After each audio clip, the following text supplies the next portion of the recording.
Yeah. I'm recording. So tell me how you been. Well, everything's been good. Everything's definitely like kind of moving quickly through processing a lot of stuff. I had my kids are getting their evaluation, both of them, so we can get any diagnoses or whatever, and just moving forward with all that kind of stuff. Interestingly enough, I did actually go see my dad this past weekend, which was kind of a big deal because we hadn't really gotten together in a very years. Mm-hmm. And it was kind of evident last time I talked to him that he really was wanting to mend but wasn't reaching out, so I decided to reach out, and we had a dad-daughter get together this past weekend with my sisters and myself and my dad and his wife and stuff. So that was kind of a big deal. Wow. How'd you feel overall? Well, it went really well, and it was also interesting because in the past there was definitely just some hurt, kind of tempers flaring type stuff. And my sister this time, my youngest sister, well, I find out, and I think everybody kind of didn't know, but I don't know if she's in this abusive situation she's not telling anybody about. She somehow decides to kind of drop the bomb on me a bit as far as opening up. Mm-hmm. So I'm balancing, because I know I'm get into rescuer mode. Yes, I was going to say, this is a good challenge around just having some empathy and listening, but not going in and getting involved in her problems. Well, and what was interesting, because I've been listening to David Hawkins, and her husband's this gamer, and he's he's got a lot of issues. And anyway, it was I just knew that the best way for her, after I got over the sort of righteous, I don't want to call it indignation, but you know how you get angry, somebody's hurting somebody you love, and so there's this, I don't know, big, protector kind of thing. But anyway, I got past that because I was the best thing that they need is just compassion and she might have just needed for to everyone involved to move this situation to a higher state of goodness for all involved kind of thing, because everybody wanted to really point fingers and anyway. So that was kind of a big deal, because also that was sensitive in front of my dad. I was able to kind of keep my cool about the whole thing, even though I had received information that but I did process. I did have to process all that. So anyway, so I also just have to be careful about not getting involved with my sister too much, allowing her to go through her journey. It does sound like this guy may be a little bit more violent or physically challenged. Well, there's two things I always think about. There's the person who's talking to that's only giving you their personal context of what's going on, which is all they have to give you. Yeah. When you talk to me, all you're giving me is your personal perception of it. You're eliminating all alternative perceptions of what's actually happening, right? Right. So there's that. So you have to take that with a grain of salt. So then there is their own personal, even if, let's just say, what she's saying is very unbiasedly true, this is exactly what's happening, no matter what the reasoning is, how she's gotten to a place of enabling it, accepting it, allowing it, promoting it in some way, feeding into it, to now where she's, and can you change any of those aspects of that relationship? No. Yeah. That's where it's her responsibility. I told her about the drama triangle. Oh, good. Gave her some, the Surviving to Thriving, sort of different YouTube channels Yeah. on narcissism. Like, just because she has never looked into any of it. So she's just beginning her own journey. Mm-hmm. Awesome. She needs to go on. So, and that was the best thing you could do for her, because it's really what else can you do? You can't change him. You can't change how she's responding to him, how that dynamic is working, the codependency between the two, anything enabling, what's going on. You have the best thing you could have done is just help her find information and help her so she can help herself. Really. Yeah. Good job.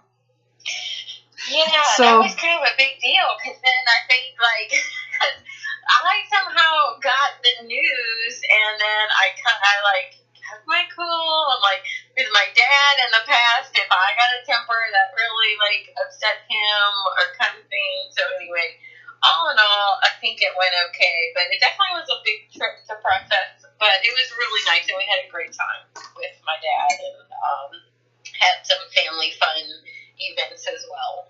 Oh, awesome. So that was a really good experience. You could probably tell there's a difference between how you used to interact and what would have happened compared to how you're currently interacting. Yeah, so much more balance, and it was really neat, because it almost was like water under the bridge on both sides for us. Like, it almost was a non-issue. Like, being over at his house was almost like no time, like nothing ever happened almost. Like, it had gotten that cleared out, which was really big for us, because we had definitely a lot of tension in the past. Yeah. Well, and to go into the integrity of it all, to be able to feel in your heart you wanting to just be with him, and to, I don't know, would you say your integrity was a lot more loving? Oh, yeah, for sure. Yeah, it was just like... But when you align with that, don't you agree, then it really forces you to think before you speak, to think before you make judgment, pass judgment, tell people what they're doing is wrong, or defending other people and playing that game of God, right?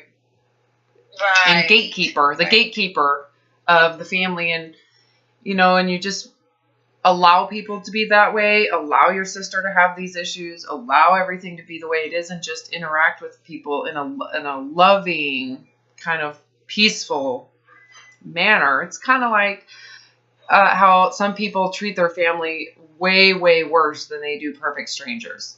Right. It's like you're more gracious with perfect strangers. You let them have their issues. You don't go into rescuing. You're not judging them. But yet you'll go with your own family and be the most critical, the most defensive, the most offended with your own family. To me, that's it's like you just lose sight. Mm-hmm. Anyway, so it sounds like you had a very loving and time. Yeah, it was super awesome. So that was neat, and it was funny because it was like, well, I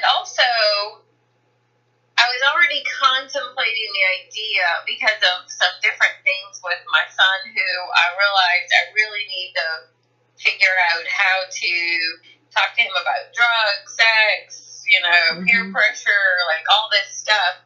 And I was like, how am I going to react when these situations with kids?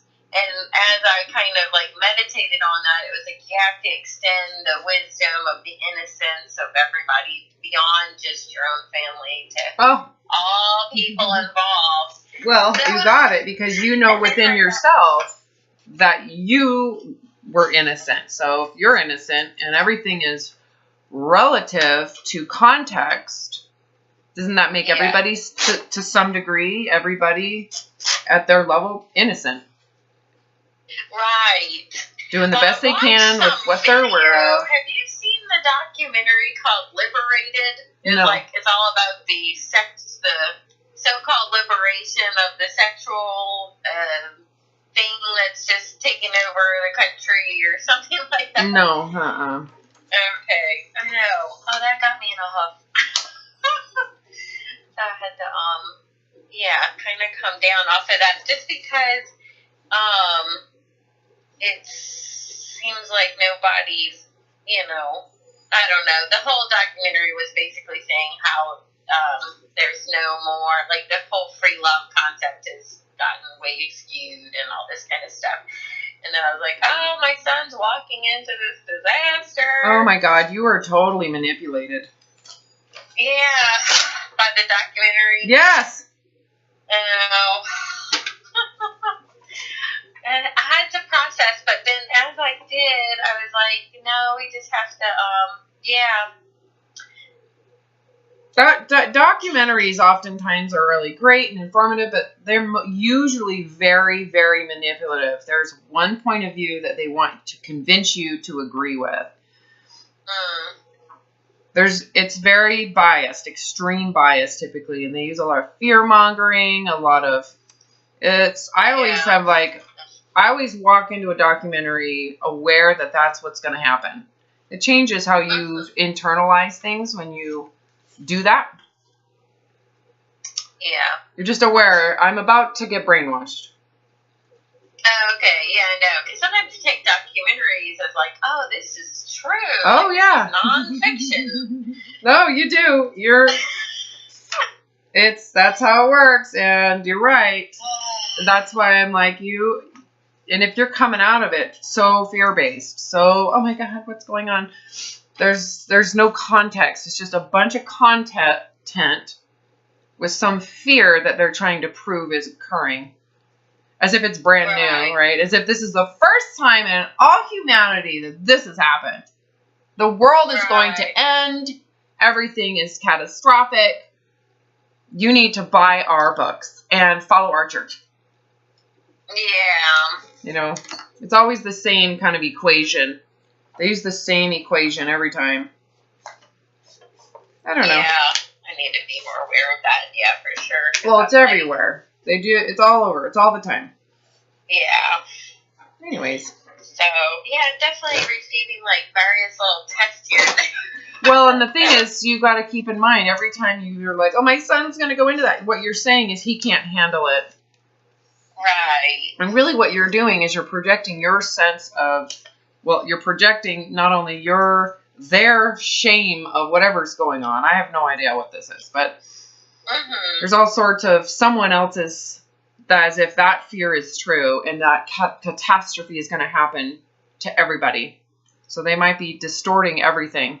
Not to say that there isn't one story that's negative where someone has a terrible experience.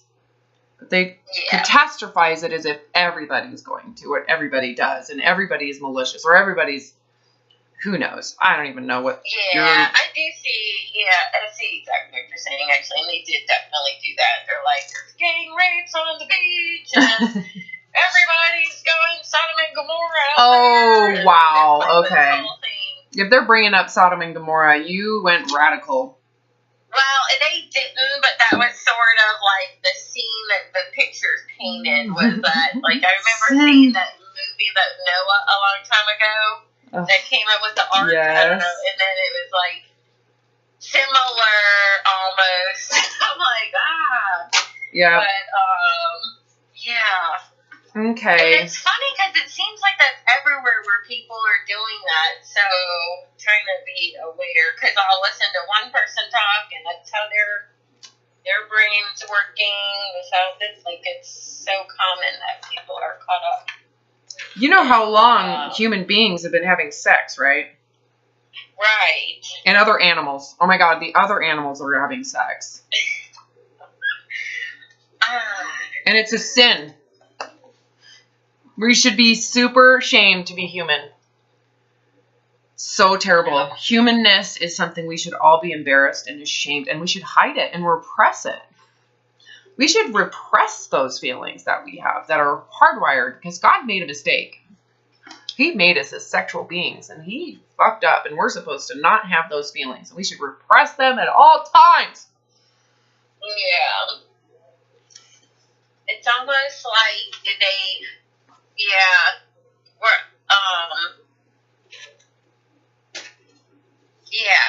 Yeah. Saying like the opposite almost, but then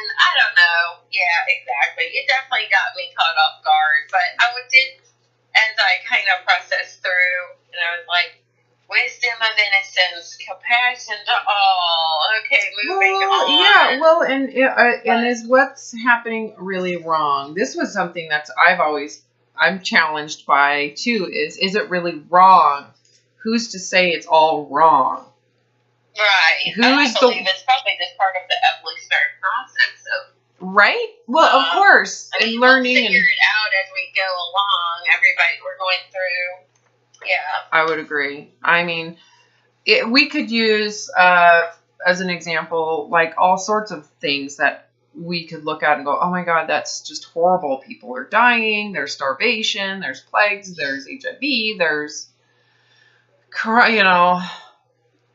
the horribleness that has really existed since the beginning of time. Yeah.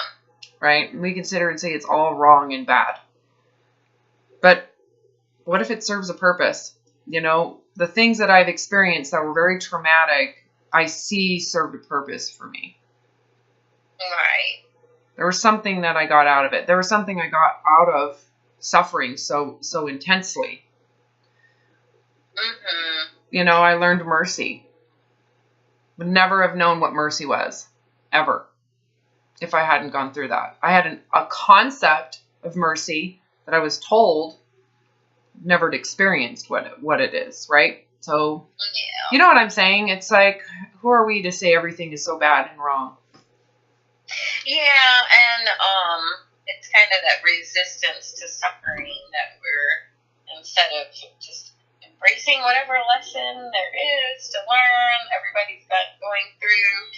So I'm not sure, because I have hesitated to talk to my 13, going on 14-year-old, who's kind of, pretty naive, of course, about like drugs, sex, peer pressure, and stuff. But I also don't want to project any issues, so I'm not exactly sure how to go about.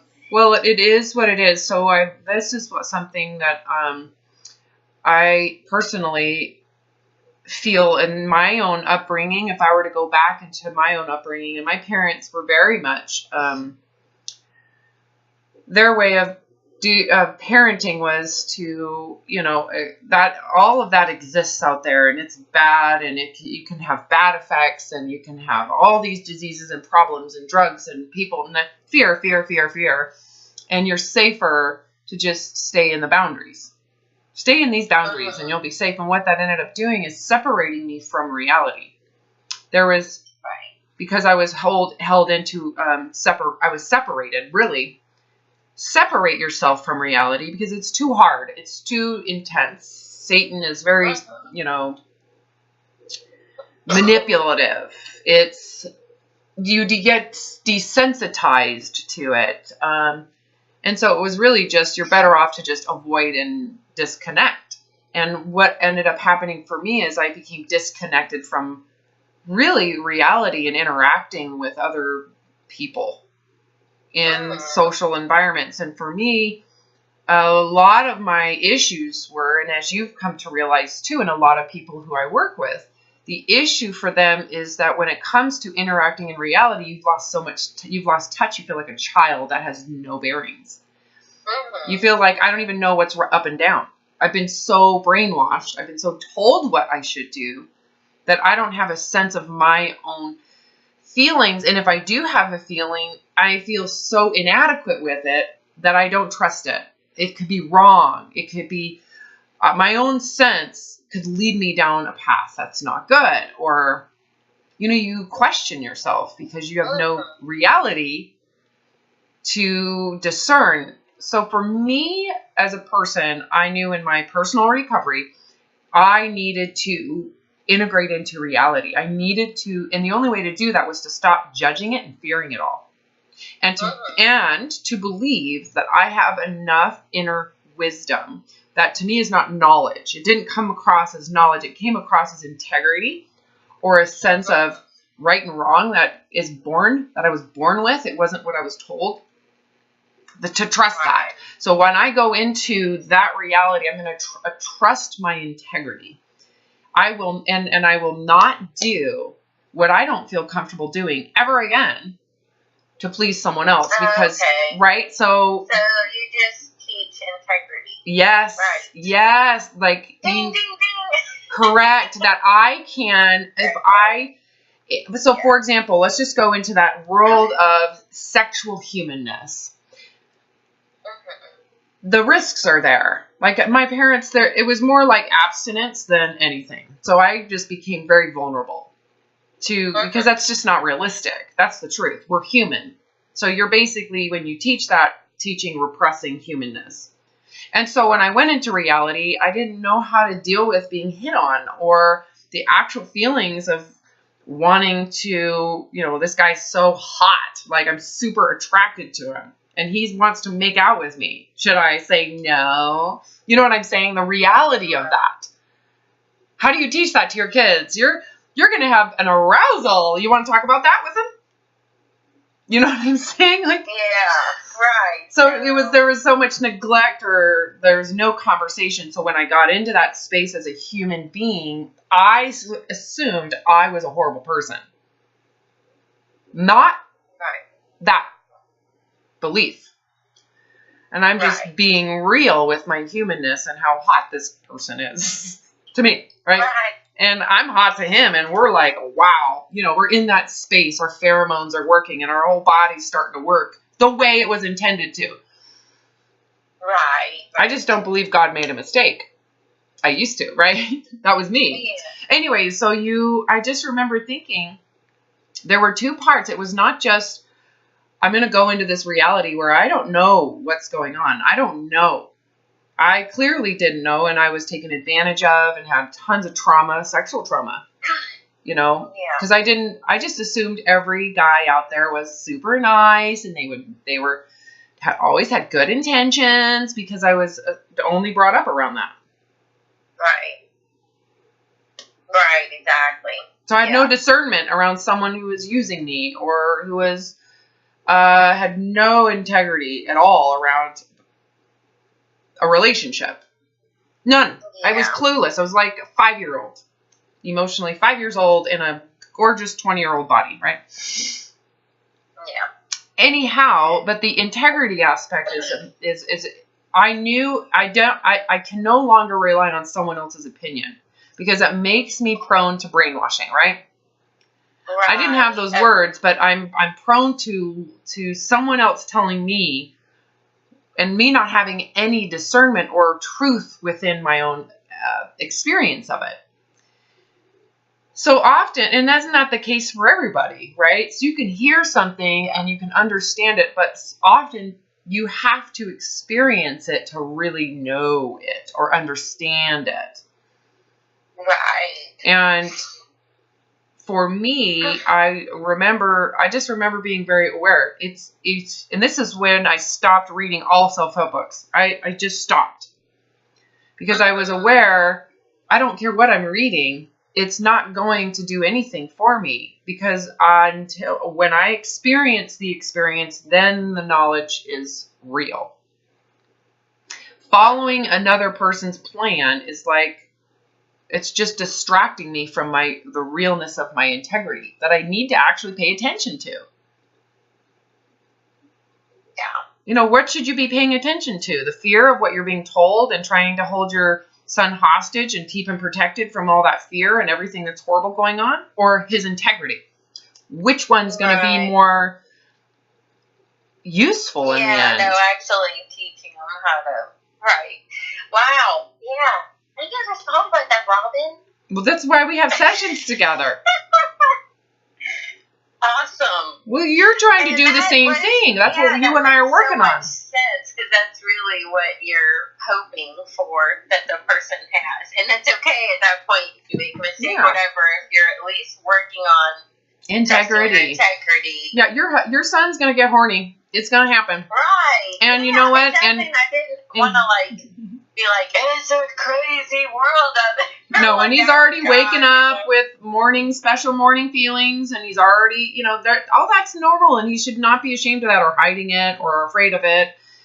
The other thing is, the funny thing is you have to teach your son, and my son I've had to teach, you're not allowed to assume some girl wants to do it, even if she's drunk and you're drunk. It's just, I'm more concerned that my son is going to be the dumbass who was taking advantage of me. Clueless that I was so naive. They were clueless. They had no idea. Right. Their interpretation of me was that I was probably a slut. I was easy. Not saying that I'm actually just extremely immature emotionally because I've been sheltered. Right. So those boys had no idea that I was feeling raped inside. Right. That makes sense? Right. Yeah. Super traumatized. Right. Yeah. Right. Makes sense? So you see what I'm saying? It's like, really, it's a matter of the good integrity and having compassion for our humanness and your own humanness. And do we really need to have compassion for that? Do I need to have compassion for sexuality? Yeah, absolutely. Right. No. Oh, I'm sorry. There's nothing wrong with it. I'm trying to follow along. I know you are. Compassion for sexuality. Yeah. No, it's normal. Do we really need to forgive it? Oh, they're horny. We need to have some, those poor people having sex. Oh, okay. I see what you're saying. Yeah, I know. I could see that, how that would be unclear, but it's like, well, really, there's nothing wrong occurring. They're human. It'd be like having to forgive my dog for humping my leg, or... Yeah. Well, and it is interesting because that was part of the documentary, was kind of like these, I'll just call them narcissistic boys, or boys that weren't aware that their behavior was, the women weren't accepting it the same way, and they would even show signs of trauma, but the boys were unaware. Oh, okay. So yeah, totally. You brought that in. That was, I did see that as well. So yeah, the women aren't aware of their own feelings or integrity, let's say. And then because they're not clear, it gets obviously misconstrued. Well, it does, especially with people that are sheltered like I was, because you don't have that experience.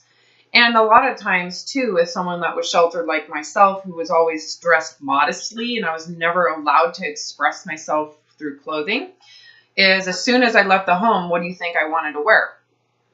Right. Short skirts. Shorts. I wanted to wear a two-piece bathing suit. I just wanted to... God, I wanted to interact in reality. I just wanted to be a person. I wanted people to like me. I felt like, so that's the part where it's like, as parents, if you're sheltering your child, you're not probably having enough foresight to see what's going to happen when they integrate into reality. They might do just fine if you keep them in isolation all the way through adulthood until they get manifest with porn addiction, substance abuse, OCD. They end up having major life crisis as an adult when they have children. Then you'll know, or there's no foresight around it. And then, they just assume, but I don't want them to have those problems. But the reality is, the goal is to get your children and yourself to integrate into reality. It doesn't mean that you're going to go brainwashed by that. It just means that you can interact and function in it.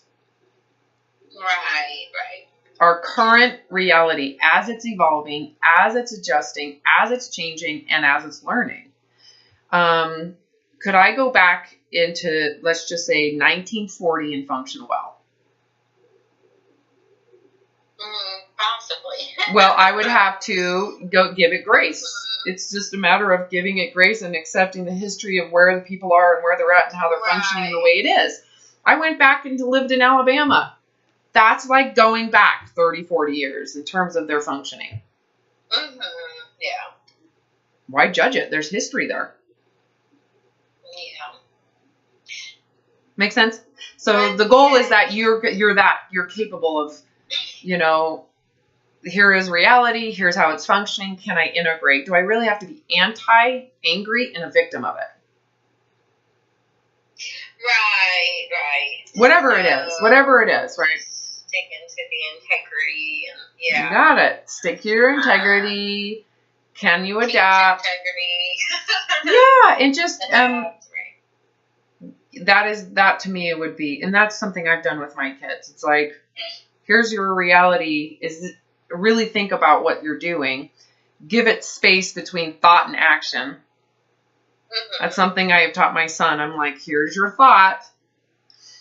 The distance between the thought and the action needs to be spread out. Yeah. And every time he goes out with his friends, I'm just like, okay, Wyatt. And he's like, okay, my thought and actions, I'm going to spread it out. I'm like, thank you. Just think for like 30 minutes before you do whatever that thought was. Yeah. So, because I want him to go into his integrity. You might think right up front, fun. I'm going to jump off this cliff. It's going to be freaking amazing. Right. And I'm going to land on that one. Think first. 30 minutes. Whatever it is. Right? So do you see how it's like I'm giving them autonomy. I give them freedom. Yeah. And that's the other thing. There's such a great article that was published. It's a research article on, and I use it. I use it working with clients, talking. It's the maintaining your children's and your own internal intrinsic motivation and joy in life, living and integrating into systems. And, and they talk about how to get someone to actually go into and be systemized, because the question isn't a matter of should we have systems or not. It's undoubtedly beneficial to humans and large amounts of people to have systems in place. How do you get people to actually buy into it and do it and integrate and internalize it? And the goal is that there is some form of personal benefit that isn't, and that isn't so far off, right? So the closer the benefit to the person, the more likely they'll do it. Like I farm, I get food. I go get this job, I get money, I can get food. So getting your kids to, that's the integrity, that I don't want to hurt someone, not because I'm afraid that they're going to have problems. It's because I don't want to hurt someone. Makes sense? It's not a matter of I don't want to get caught. It's a matter of I need to go into, is this something I want to experience, knowing it's hurting someone? So actually going into the sense of, and that, to be honest with you, takes the prefrontal cortex to be fully developed. And your son, my children, they're probably not going to be fully developed in that foresight area until they're like in their mid-20s. Yeah. Early 20s. So that's true. The goal is to actually start that process, though, for them. Yeah. I did want to ask you about leptin and just, I'm eating healthier. That just brought up some red flags right there. Okay. Just that thought. Well, what is, hold on, what type of healthy? Because there's healthy, which church are you going to of health? Well, I guess I'm just, I've been eating like a vegetarian sort of diet for a while. I just want you to know that some people think you're super unhealthy right now. There are some religions out there that would say, oh my God, she's so unhealthy. Right. Just saying. I get that. And I get that from a lot of people. Okay. Especially like my mom or whatever. But, well, you bought into it. I mean, you think you're healthy. No, actually, I had like some digestive issues that were driving me bananas. I was in a lot of pain. I decided to try being vegan, which cleared it up, and then I just never went back. So it must have been maybe some dairy. Maybe it was like a dairy sensitivity. Yeah, I mean, I'm not saying that there is any reason why to stick to it, but it did help me at that time, and then I just basically never went back. I was like, well, maybe my system just likes this better. Well, and not just, I mean, I eat protein. I mean, I eat everything, but just when I stopped eating it, I felt better, so then I just never got back.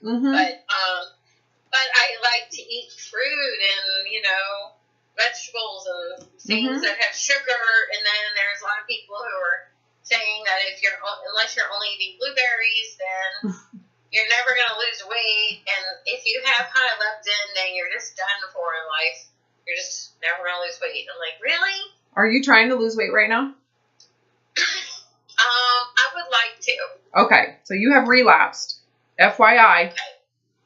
Yeah. That means your focus is now, you're now in survival mode. That's how this works. Everything just closed in. So you've probably been closed in for a while now in your thinking process. That would make sense why you would probably be sensitive to fear-mongering. Okay. Well, that's fine. I'm not judging that. If you want to lose weight, you just need to expect to have problems. Yeah. I guess I was just hoping to just have more energy. So it was like, why would I carry immediately your energy is going to go down, and your weight isn't actually doing that. So just know immediately your energy is going to be disrupted because you're living in a state of wrong. There's something wrong. It needs to be fixed. Something wrong needs to be fixed. And so how often are you thinking about your weight if you were honest with yourself and food? In food, well, it's been kind of a recent thing, probably about a week ago. I was like, I would like to start eating healthy again. Just that right there. So, yeah. Because you want to lose weight. I guess I was relating it to just more energy, like, I want to feel good, I want to do things, and I honestly, I've been rollerblading. I'm not saying I'm not doing activities or that I feel like my weight is totally prohibiting me from activity, because I'm doing activities and things, but I guess I was trying to push myself to. How much weight? How much do you weigh? I weigh like 106, or probably 155, 160. I haven't weighed myself in forever, and I don't understand. Sure. I mean, it's been a while, but so I'm only just. So how much thinking. Energy? I mean, how much weight do you think you need to lose to have that type of energy change? Well, I really enjoy doing handstands and back bends one time. I don't know. I'd like to be able to do it without dislocating a shoulder or something. I mean, I don't think I really have to necessarily lose weight. I probably could just actually focus on goals for actually just training my body. I think I'm just interested in more mobility. So it felt like it made sense. I got sent some video about leptin and how it's never going to happen for you. And I'm like, I don't know. So anyway, you just need to be cautious around a lot of this stuff out there. Leptin's a good thing. Okay. No, it's really. I know what it is. Yeah, I mean, I don't want to waste. This is all content that is really waste of your time to talk about. Because it's diet McDiet pants is what it is. But I mean, the science of leptin is really awesome. But the view that it's bad thing is hilarious, to be honest with you. Well, my biggest thing that I've always been kind of sensitive about is people who don't like fruit. I'm like, I like fruit. I'm going to eat watermelon. I'm going to eat a banana. So can you explain to me why someone else's opinion about fruit matters? Well, that's that whole supremacy of they're skinnier, so therefore they're better, and my way is obviously not working because I'm overweight and I eat fruit. I gotta say it like that, literally. How does it feel to even just say that out loud? Terrible. Yeah, you relapsed. You didn't even know it. Yeah. I have been eating fruit. I need to find another word because to me it's like, well, you haven't fully recovered anyways if you still believe that. So it's not like you've recovered and then you're not recovered. You just never fully. Your recovery is still in a process. So I want to make sure that it's not like you don't see it as regression, because I don't see it that way. I just see it as you believe it still. You believe it under certain contexts. You believe it You believe it. You might have given yourself a break. As we've done this work where you're like, I can't worry about my weight. I'm not going to focus on it because I cannot afford to be obsessed anymore about food. Yeah. And other people's opinion about it. And you gave yourself freedom for enough time to where someone's opinion, like 2 months ago, someone's opinion about fruit would have been no matter to you. You would have been like, it doesn't even freaking matter. Yeah. Because I'm separated from that. Well, right now it's back because you've allowed, you're like, okay, I'm going to push play again. I pushed pause. Now I'm pushing play on the idea.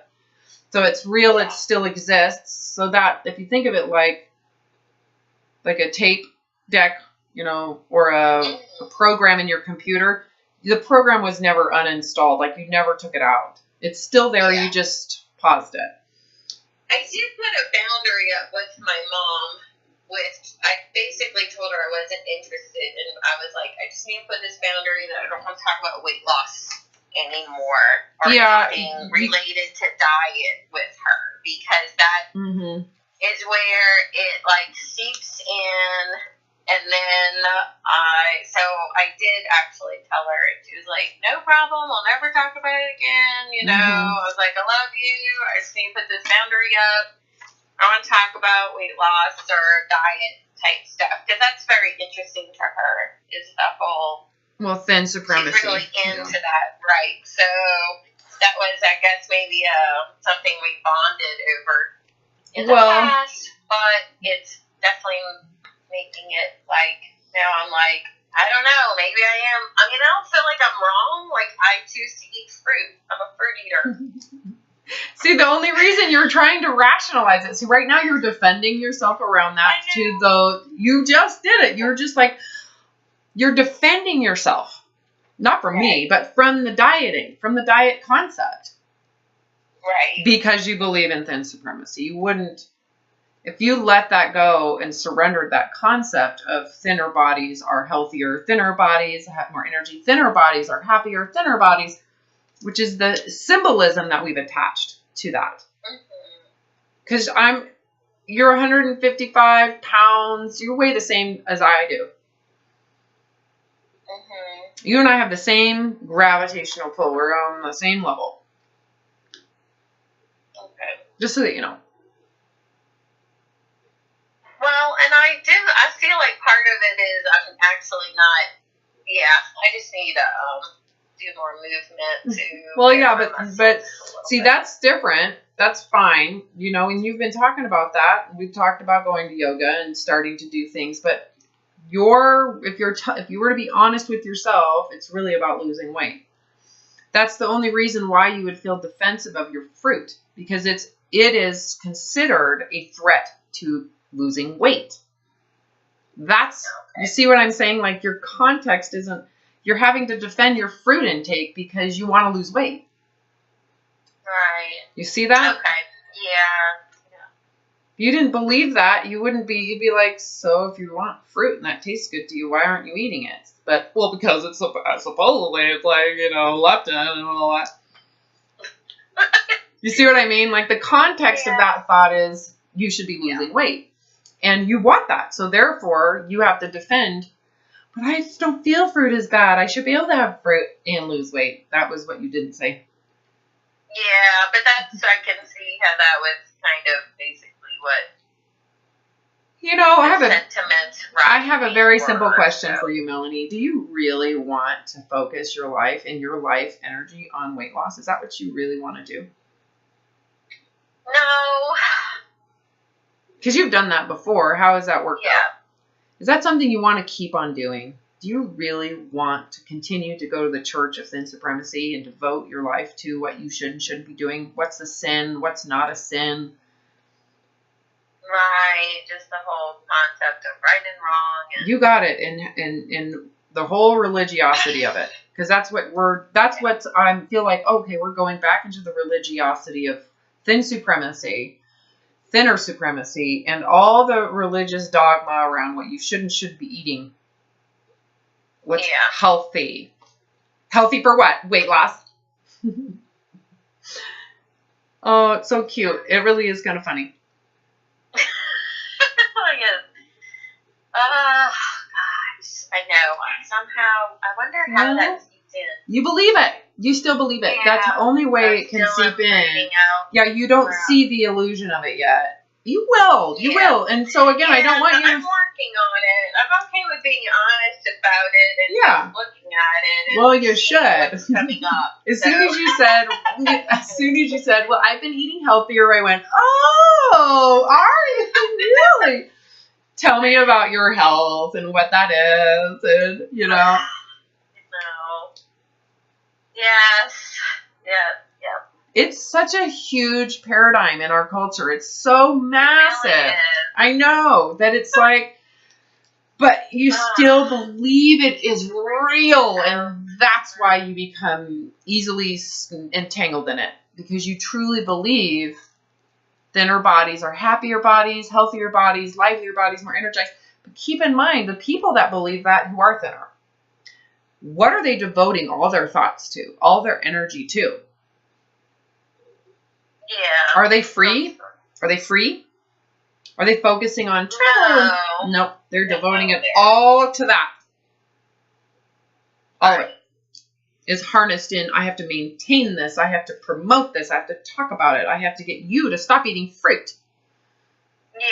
Because fruit, lectin. Defending against it, it's still that you're actually have that belief in you that's saying that. You believe it, correct. And so, well, because you want it. You want it. And you're like, so should I stop eating fruit? It's like, you know. Well, I don't think I would stop eating fruit, but then I would feel bad. And so I'm tired of feeling bad. Oh, see, and that's what you have to ask yourself is it should, okay, I'm just going to, let's just ask a simple question and open yourself up to this, okay? Okay. Let's get a nice clean space for us to just, I'm going to ask you a question, and I want you to go into your heart and your integrity, and I want you to answer it. Okay. Should anybody feel bad about eating fruit? No. It sounds a little ridiculous, doesn't it? Yeah. I know. Like, don't really? Need the fruit. Like, I know! Need the fruit. I mean, why would I not love fruit? Like, it was my perfect time. I know. It's like you're being made with that belief system to feel like you have done something wrong by eating fruit.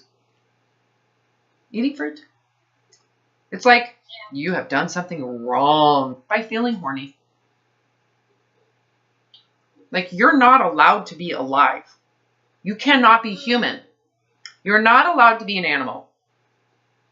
You have to be a rock that is nothing. Don't breathe. You breathe too much. That's like saying if you sleep too much, you're a lazy person. Yeah. Wow, okay. I woke up when my body woke up. Well, that's lazy. You just don't care enough. I mean, just think about that. What if we had a... Oh, yeah. Should any... Yeah, there's always somebody who's going to be... Is eating an orange worthy of shame? You have done wrong. Yeah. Think about that religion.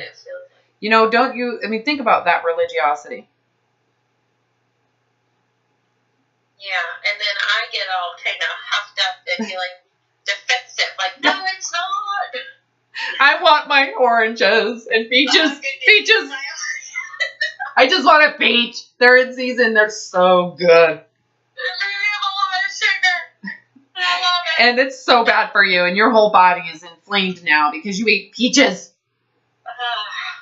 with cream, and you put cream. And you didn't use stevia without the additional stuff. You used actual Splenda or just sugar, and sugar is the devil. Layers and layers and layers of religious dogma around what you shouldn't be eating to be healthy, which is heaven. If I'm healthy, I'll have I won't fart anymore or burp, and I will never, it's like I won't even feel that I have a body. Right. Yes. Oh my God, your stomach was gurgling. You there's something wrong. I stopped eating gluten and I don't even fart. Or burp.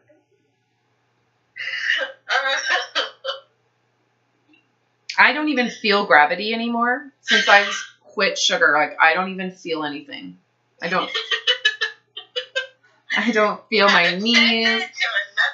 Oh, it is like, and so I spend all day focusing on how to remove all the sugar. I am like obsessive about checking every single label. And then I try to, like, if it has a label, I won't eat it. Okay. So now you know what I mean? Like, is that what you want life to be about? Is this it? Yeah. Because I'm making sure that I stay thin, because thinness is godliness. Mm.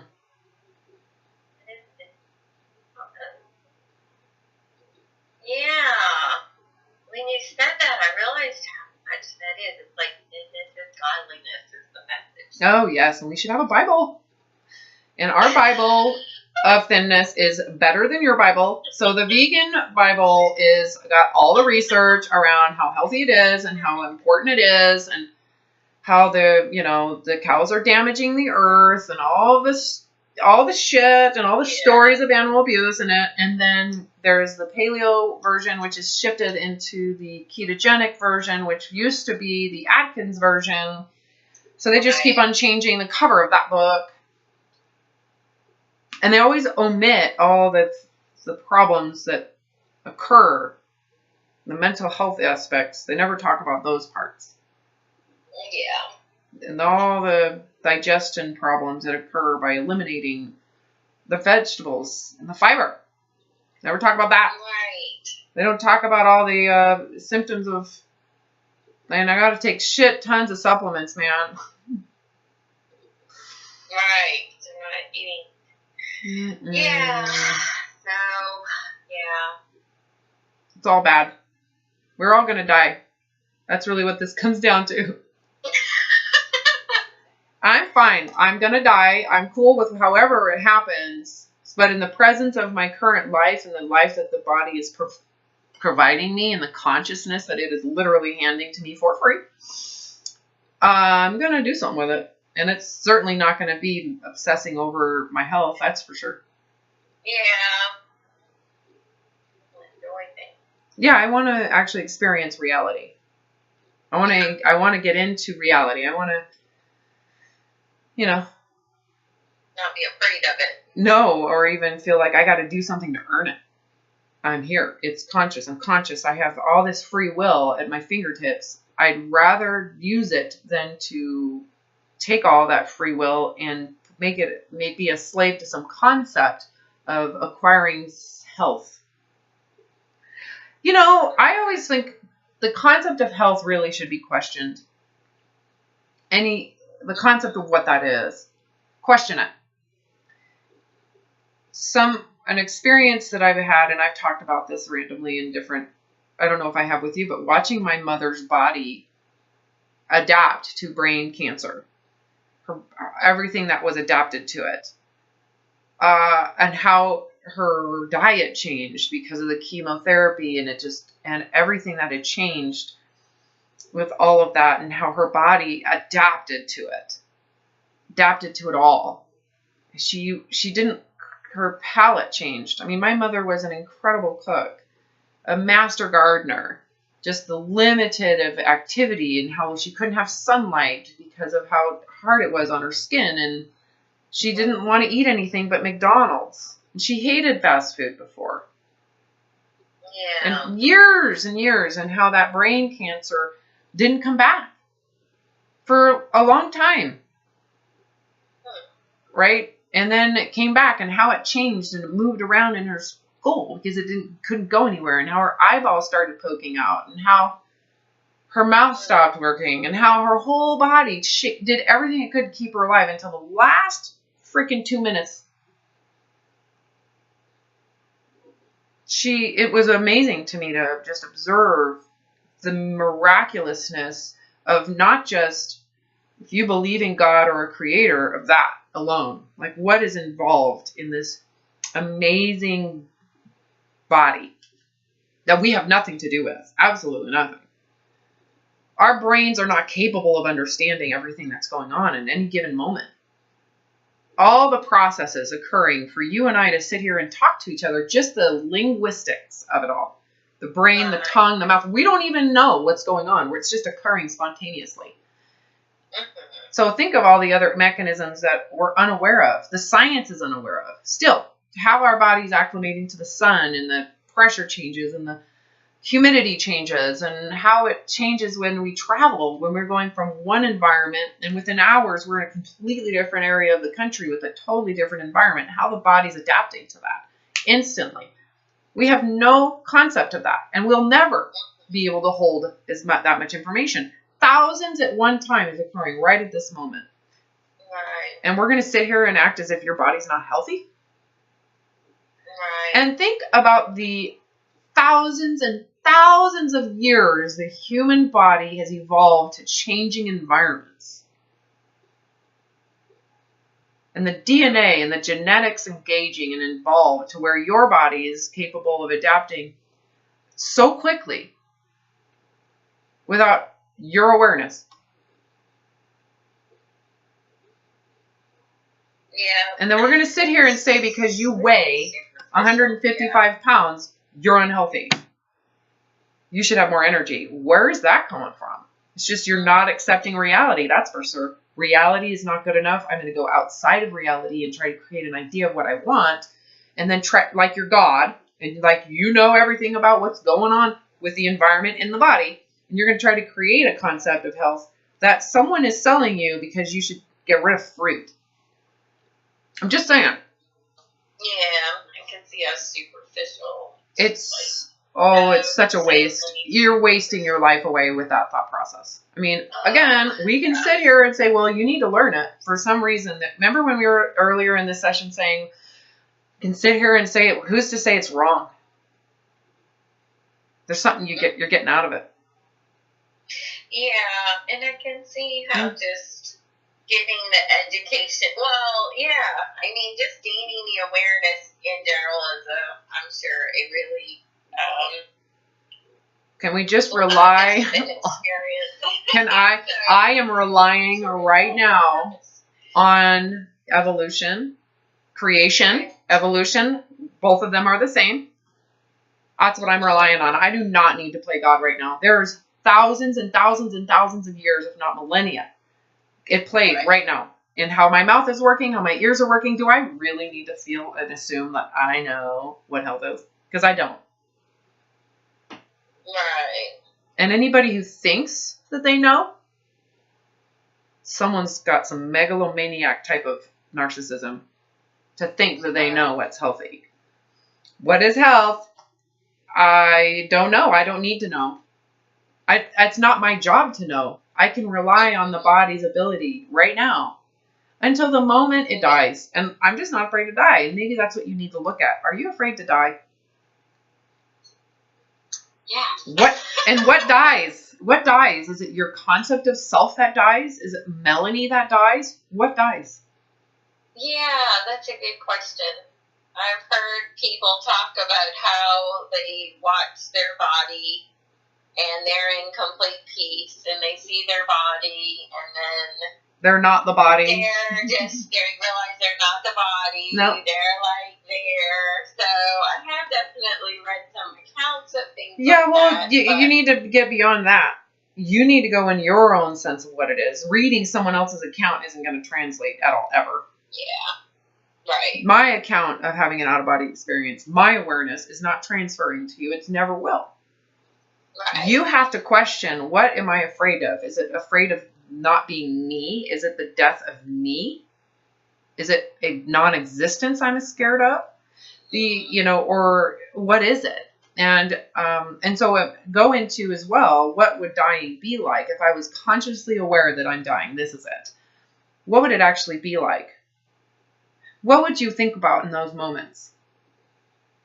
And as you're all the love and joy and the life that you just lived, you go back. There's really predictable when you go through what death will be like. If you actually put yourself in that space and you don't run from it and you go into it, that space, there's a lot that you'll consciousness, your awareness opens up in that moment. You just have to not be in fear and judgment around it and make assumptions and not look at it. You know, you may have the assumption it's scary. Okay, well, what if it's not? Have you ever thought that maybe you should try it?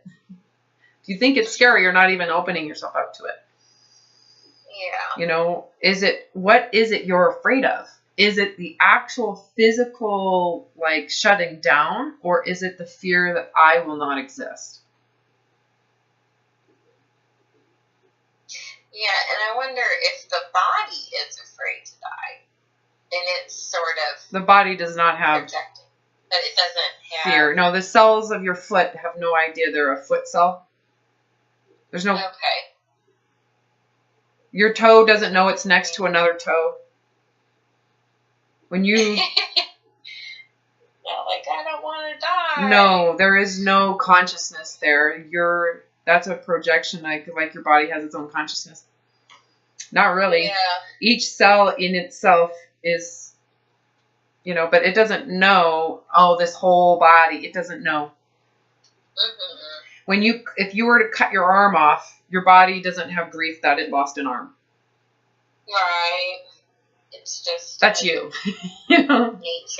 Yeah. It just goes on about you creating equilibrium. It's just this inner equilibrium. It's like.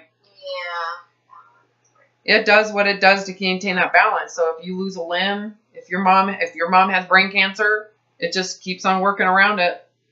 It has one line of attack, which is life, life, life, life, life, until it can't, and then it just it goes from there. But it doesn't experience, well, I'm sad. I'm so sad. Right. No. Could you imagine if your body did that? Like if it just wants life. Well, I mean, it's constantly saying, I want to live, I want to live, I want to live. That's every cell does what it needs to do. It doesn't even say that. It just does whatever it needs to do that keeps it going. Energy, energy, energy, energy, energy, whatever it is. Mm-hmm. We can sit here and make up that we know what's going on. We really don't. Yeah, but in the end, what are you afraid of? Yeah, well, yeah, there's really nothing, because this whole superficial level is just sort of like a trapping system almost, or something, that once you see through, you kind of have to grieve. Life. Yeah, well, most people they are afraid that their concept of me will end. Concept of me, the concept I have of Robin and who Robin is, will end.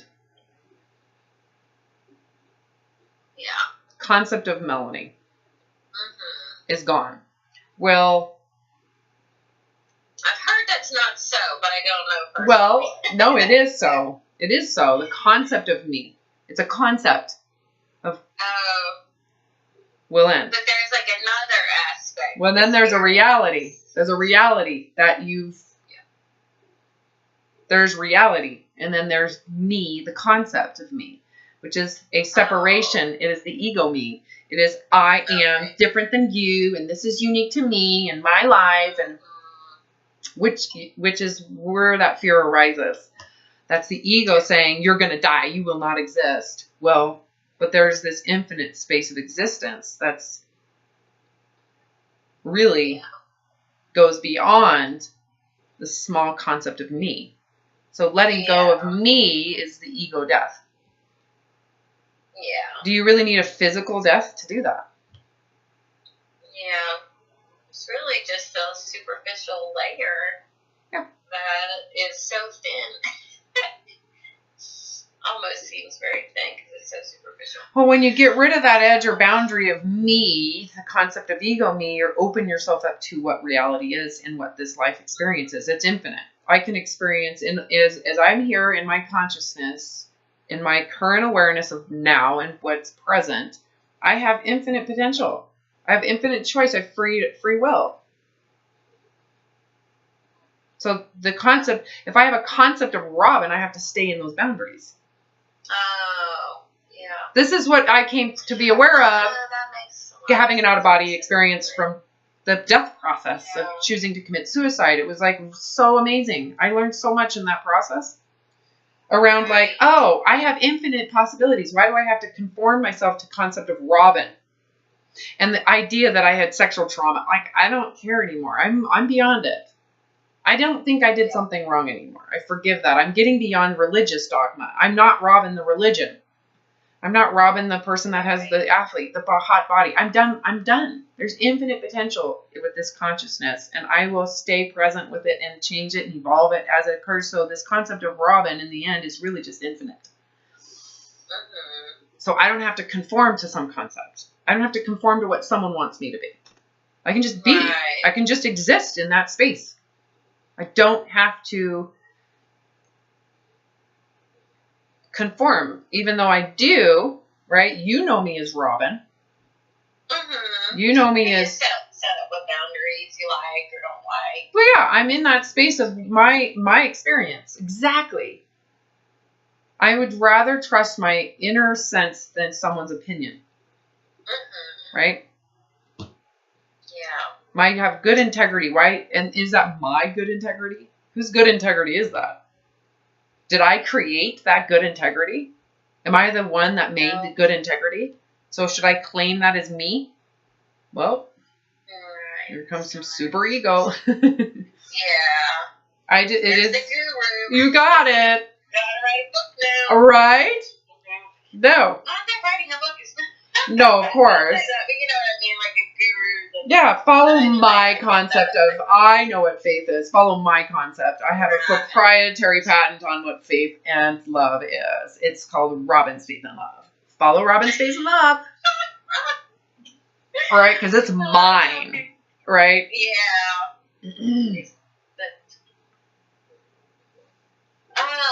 Yes.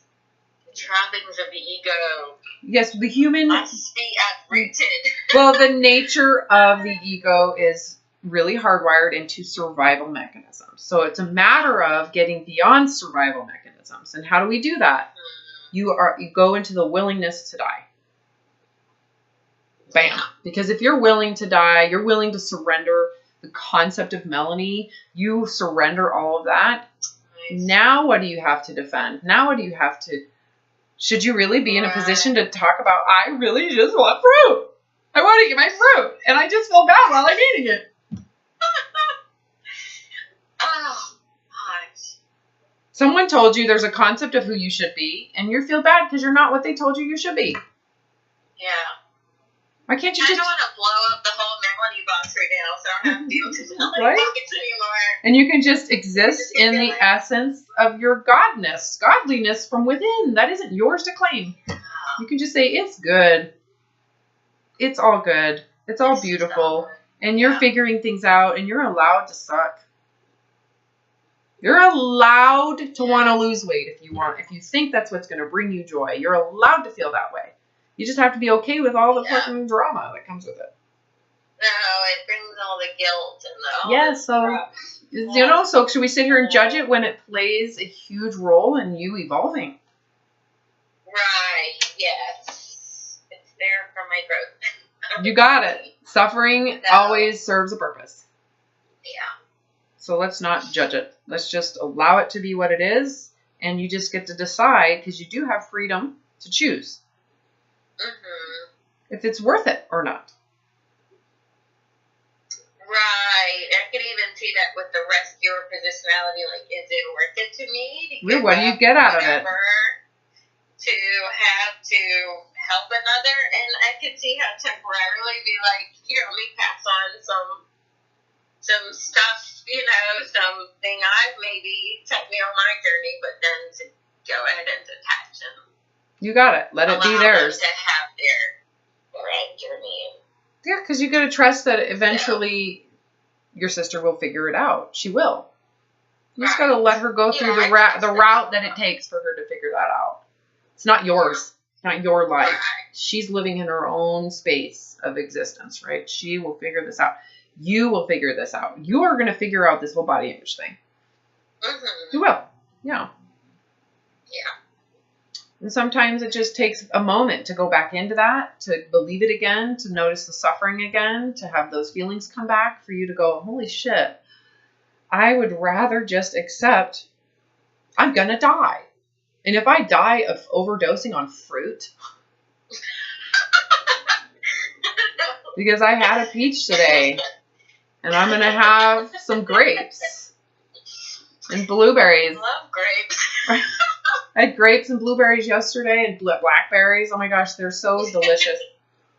No.